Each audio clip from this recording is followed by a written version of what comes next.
Orange County Restoration Services, we're up in Portland, Oregon, taking care of that flooded house. We wanted to try to save the bathroom vanity. We didn't want to have to tear it out unnecessarily.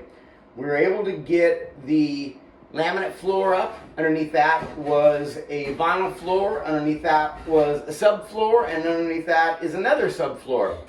So we're able to get down to the original subfloor to dry. We're going to dry it from downstairs also, but we have to take this out. We didn't want to because we're trying to minimize our scope of work, but I'm going to take this camera and I'm going to look down here, and if you look underneath, we've got this subfloor on top of this other subfloor, and it's wet under there, and we got to get this water out so we don't start getting microbial growth.